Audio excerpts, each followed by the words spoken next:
The sounds of Kenny G. I called my mom immediately, by the way, when I found out you were going to be here. So it's amazing. All right, we'll continue to hear more, but let's rein it in at 9:10 because it is estimated that more than 3 million students are victims of bullying each year, with up to 160,000 missing school each day to avoid harassment. So how do you speak with your child about the effects of bullying? And what if your child is the bully? So I think these are great topics. Here to weigh in on this edition of Good Morning Mamas is T. Espinoza, Amanda Mushro, and Amy Goodman. So welcome, mamas. Hello. Thank you. All right. So this is a topic I want to first ask you. Do you guys think that bullying is a bigger issue now than when we were in school?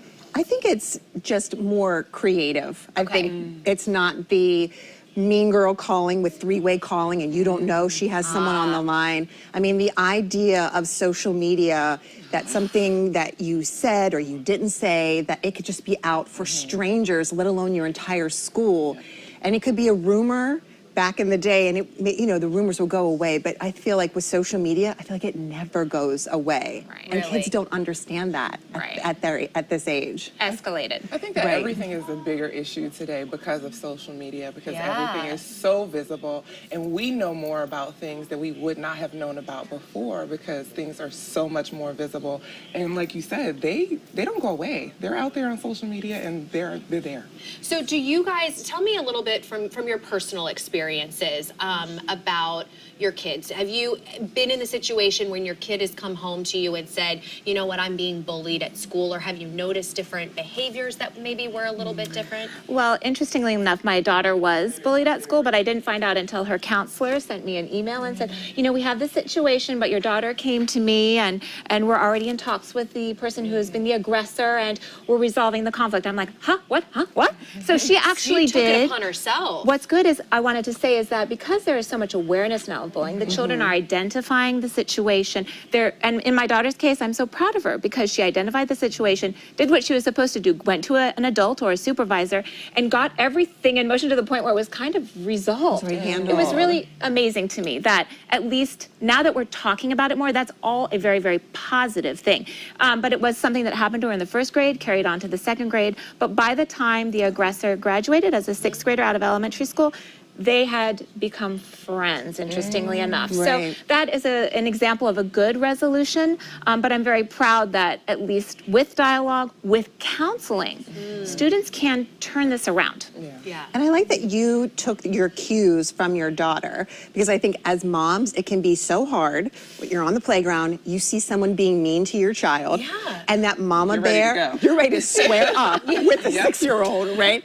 But you have... We've all been there, but you have to take cues from them, because if they can handle it, they can walk away, then it's almost like we need to simmer down and say, I'm really proud of how you didn't like the choices that they made so that you walked away.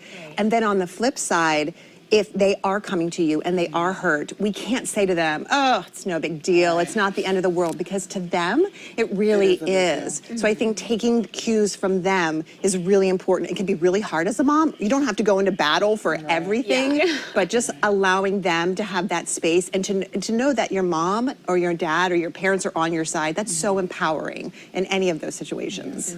And I mean, it's empowering for them to step back and just to let them handle it, whether they handle it by, you know, defending themselves or saying, I'm going to go tell my mom, whatever it is, you have to give them that space to be able to figure it out. My husband is way more of a cool head than I am, so he's like, you cannot go fight the children on the playground. Let them handle it. See how they, how they handle it. Let them figure it out, because you won't be there all the time. And that is life. But it is difficult to sit back and watch. Yeah, so I want to talk to you, T, specifically because I know that you mentioned that you have been kind of on the other end of it.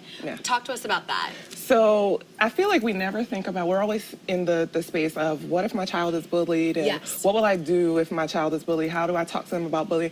But what if your child is the aggressor? What if your child is the bully? I had to talk to one of my children recently about teasing someone else. I've given them tools like to deal with someone bothering them, but I don't know if I've had the conversation about you probably shouldn't talk crazy to other people. So that was, a teacher came to me and said, hey, he's doing this, he said this, and he's generally a good kid, and so this is surprising. And for us, he was doing it because other people were doing it. So we had to talk to him about his, the reason behind this behavior. But it was a shock. Because you don't think, you're not my little angel. Of course not. My child. But I think that's an important point as well, that you kind of have to be addressing the issues from both sides so that kids can kind of realize. Now, do you guys notice that, and some of your kids might be a little young, but with cyberbullying and like kind of with the social media? Yes. Anyone's? I have a daughter who's just entering middle school and just received her cell phone. Okay. So these are real issues about how we discuss about the openness of what cyberbullying it is, how to identify it early, and the most important conversation is really having an open relationship with your child, and that's what we have told her, that no matter what, when you have that first signs and when you're seeing some interactive that's aggressive or negative towards you, sweetheart, don't wait. Please come to mom and dad. Feel open enough to identify it early, come to us early. We are always here to help you navigate these perils, these waters. Just having that open relationship, we always want her to feel comfortable coming to us. If she doesn't feel comfortable coming to us, coming to another adult that she feels comfortable in doing so. Because we do realize that this relationship is one that's evolving and changing as she herself is evolving and changing. So not always will she always think that mom is great or that she totally loves me. What do you mean? So if that person is a trusted counselor at school or another mom friend, then I'm perfectly fine with that as long as we identify it and nip it in the bud. Right. Yeah. What do you do also when you have parents that come up to you, like maybe parents of other kids, and they're like, your kid is bullying my kid? How do you respond to that? First, it depends on how they come to you.